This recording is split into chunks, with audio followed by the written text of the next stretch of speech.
Всем привет! Меня зовут Аня, и с вами снова «Великий и могучий» – проект о русском языке с региональным акцентом. Обращали внимание, что ваше настроение зависит от того, что сегодня за окном. Нет, речь не про путешествия, а про погоду. Когда светит солнце, у нас как будто прибавляется энергия, а когда на улице пасмурно, холодно и дождливо, настроение ухудшается.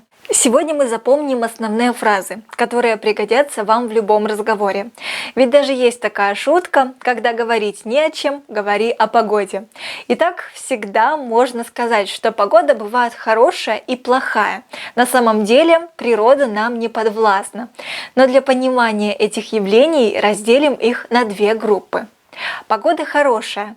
Облачно, переменная облачность, светит солнце, солнечно, выглянуло солнце, на небе не облачко, ясно, небо прояснилось, небо чистое, тепло, теплая погода, комфортная температура, становится теплее, легкий ветер, пушистые облака, жарко, идет снег.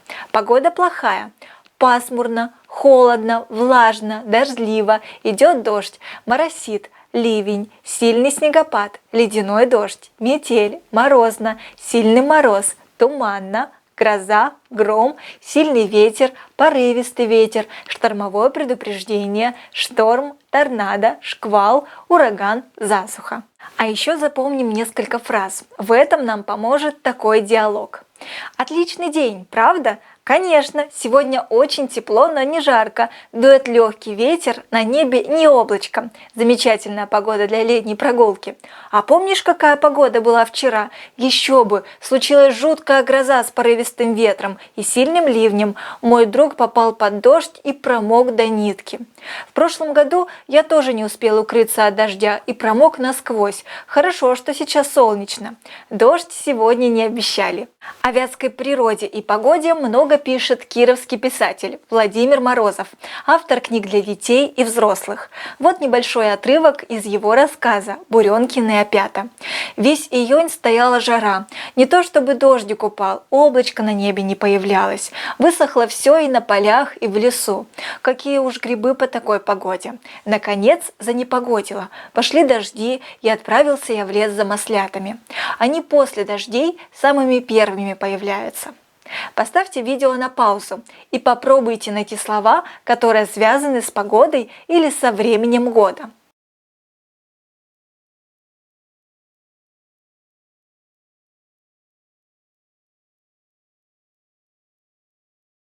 Давайте разбираться. Июль – летний месяц, значит действие происходит летом.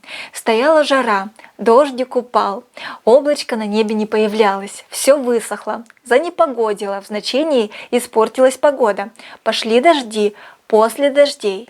А вот рассказ «Ветка барометр». Предстоящие изменения погоды можно определить не только по кислице. Есть и другие растения, которые загодя чувствуют это. Среди них и ель. Еловые ветви перед наступлением дождливых дней паникают и свешиваются. Перед ясной солнечной погодой или, как говорят, ведром, ветви наоборот распрямляются, даже слегка изгибаются вверх. Давайте вновь поищем слова и словосочетания, которые рассказывают о погоде.